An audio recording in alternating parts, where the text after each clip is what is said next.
ଦେଖନ୍ତୁ ଆଜି ସନ୍ଧ୍ୟାରେ ବନ୍ଧାକୋବି ପକୋଡ଼ା ଟିଫିନ୍ କରିବା। ଦେଖନ୍ତୁ ଏ ଗୋଳା ହେଇଛି ରହିଛି, ଏ ବର୍ତ୍ତମାନ ହେଇଗଲାଣି। ଆକୁ ଏବେ ଛାଣିବା। ଆଜି ସନ୍ଧ୍ୟାରେ ଟିଫିନ୍ ହେଉଛି କୋବି ପକୋଡ଼ା, ସ୍ପେଶାଲ୍ କୋବି ପକୋଡ଼ା, ବହୁତ ଟେଷ୍ଟି ଲାଗେ।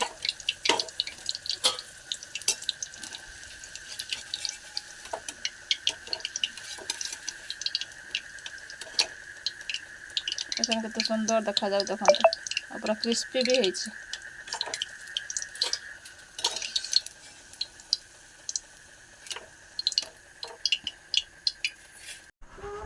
ଦେଖନ୍ତୁ ସାଙ୍ଗମାନେ ସନ୍ଧ୍ୟାବେଳେ ଟିଫିନ୍ କୋବି ପକୋଡ଼ା ହେଇଗଲା। କେତେ ସୁନ୍ଦର ଲାଲ ଲାଲ ଦେଖାଯାଉଛି, ଦେଖନ୍ତୁ କେତେ ସୁନ୍ଦର ଦେଖାଯାଉଛି, କ୍ରିସ୍ପି ବି ହେଇଛି। ତାପରେ ଟିକେ ଚାଟ୍ ମସଲା ଟିକେ ପକାଇଦେବା, ଖାଇବାର ମଜାଟା ଆସିଯିବ। ଦେଖନ୍ତୁ ଚାଟ୍ ମସଲା ପଡ଼ିଗଲା। ଏବେ ବର୍ତ୍ତମାନ ଖାଇବା, ଦେଖିବା କେମିତି ଲାଗୁଛି। ପୁରା ଟେଷ୍ଟି ଲାଗୁଛି। ଆମ ସନ୍ଧ୍ୟାବେଳେ ଟିଫିନ୍ଟା ଆପଣମାନଙ୍କୁ କେମିତି ଲାଗିଲା କମେଣ୍ଟ ମାଧ୍ୟମରେ ଜଣାଇବେ। ଆଉ ପ୍ଲିଜ୍ ସପୋର୍ଟ କରନ୍ତୁ। ଭିଡ଼ିଓଟି ଭଲ ଲାଗିଲେ ଲାଇକ୍ କରିବେ, ସେୟାର କରିବେ, ସବସ୍କ୍ରାଇବ୍ କରିବେ। ବାଏ ବାଏ ସାଙ୍ଗମାନେ, ଗୁଡ଼୍ ନାଇଟ୍।